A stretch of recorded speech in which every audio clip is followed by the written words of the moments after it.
Okay, breadfruit is originally from New Guinea and Indo-Malay region, spread by voyaging and exploring islanders, then by Europeans in the 1500s. Captain Belize on board a British Royal Navy vessel called the HMS Bounty. They filled up with breadfruit and they sailed. They stopped in Tahiti and collected breadfruit to feed the slaves. They felt that it was the cheapest food to feed the slave working in the Caribbean. Now in Belize there are certain things, in Central America, there are certain things that are seasonal. We haven't been able to master the form of having stuff yearly round available. So breadfruit is a seasonal item.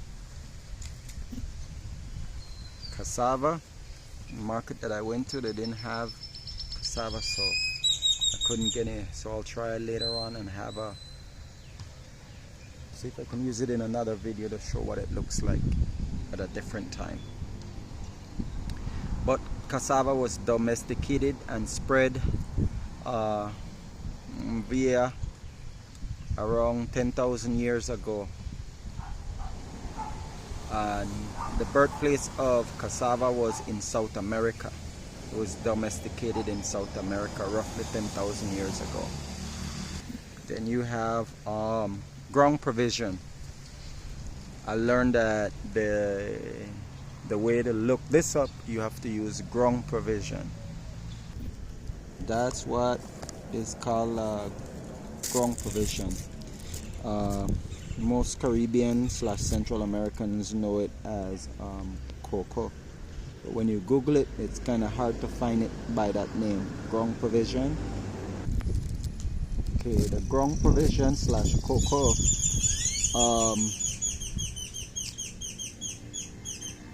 can be found in the Caribbean.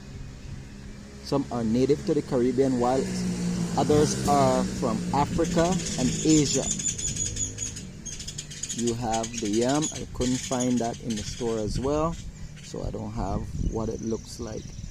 And the yam was domesticated in West Africa, Southeast Asia, and tropical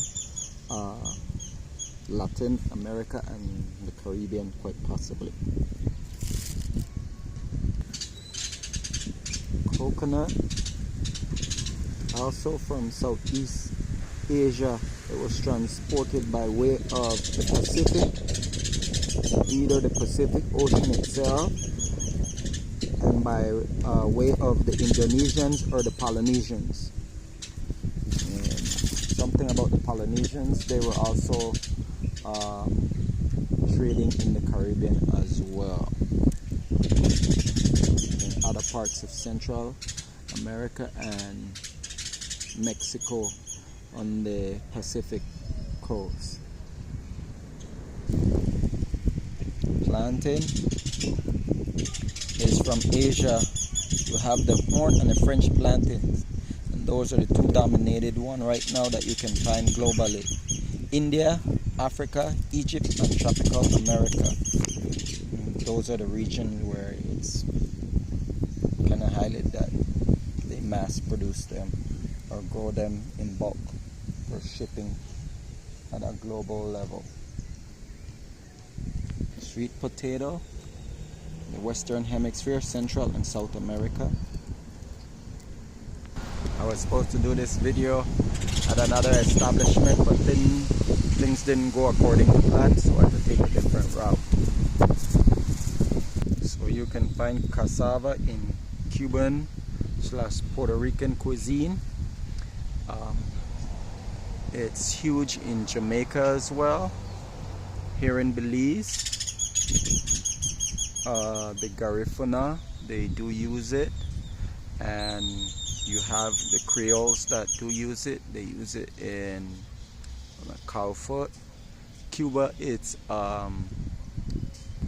can't believe I forgot what they call it in Cuba, but they sauteed with onions, a little bit of coconut oil, hint of salt and sugar. It's very tasty. In Puerto Rico, they use it in subs like they use it in a sandwich. You can get cassava flour as well from it. Cassava pudding. Plantains. You can get it in fried chips, patacones, mash. You can get it boiled, you can bake it, you can grill it. It has to be the right it has to be at the right phase of being ripe for you to grill it. Once you grill it, you can add butter, a little bit of salt, cinnamon, nutmeg. You can also get plantain flour. The plantain trash is also useful as well. You can use it to make mats, rugs. One thing that I forgot to say about the cassava, they do state that it has the skin. There's some sort of level of little toxicity of in the skin. How much truth, I don't really know. The ground provision is called ground provision, or those items are called the ground provision due to the fact that it grows under the ground. You also have to take the eye and put it under the soil for it to grow and take flight. So that's why it's called ground provision. You can make chips out of that as well. You can make porridge. Well, I've made porridge out of it. I think I've used plantain to make porridge, Kingman. Plantain, you can even boil it, mash it, whether it's ripe or green, you can boil it and mash it. Like make a potato salad.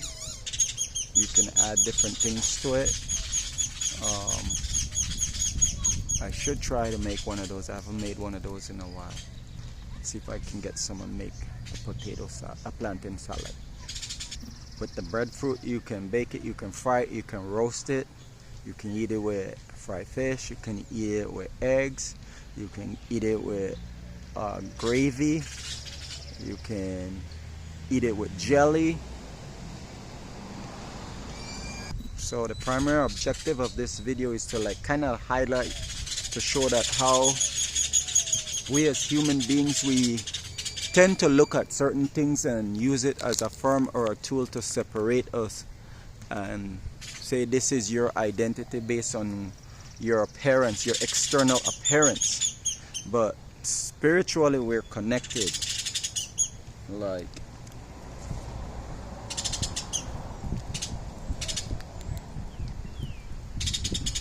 if you see the word important, bear with me. Alright, just the word important, but don't say it verbally. Read it with your eyes. The idea behind this is to say that, hey, we're connected spiritually, right? Then food is another form of a real way of linking and connecting us, because they come from different parts of the world and we all consume it, right? We all use it for some sort of nutrition. We try to extract some sort of nutrition from it. Like the breadfruit. The breadfruit linked us here in the Caribbean, and it links us with Asia. The cassava link us, and the yam link us with West Africa, Southeast Asia, tropical America, which would be the Caribbean, and South and Central America. Look at the coconut, how from the Polynesians and the Indonesians and the Great Pacific, that allowed us to bring us under one unified umbrella via food. From the coconut we can get coconut oil, coconut butter. We can get coconut milk. We can get coconut water. We can use the palm for hats and other different things. So our looks and education, our state of mind separate us, but our spiritual being connect us. What we consume, what we eat and drink connect us. The Incas brought potatoes to us, and then potatoes landed in Europe, and the Europeans gave us a plethora of different uses for the potato or the potato. It says, okay, I do believe, well, from the sweet potato, yeah, it can help with high blood pressure and high cholesterol, the sweet potato. I think cassava, yam, yucca, they all should be able to help us as well when it comes to that, but don't hold me to that. I think they did use the potato to make plasma as well, but not as in the potato. I think it's a sweet potato. You can also use the coconut palm for thatch roof. So the cassava itself, the stem, the branches, the stick, it's an eye or a form of a root. I do believe that you can use it for medicinal purposes as well, because it do have a sap, milk-like sap at that as well. So once you chop the stems, the stick, the branches off, you can replant them back in the stick them back into the ground. I'm trying to see what other purpose you can use that for, other than eating.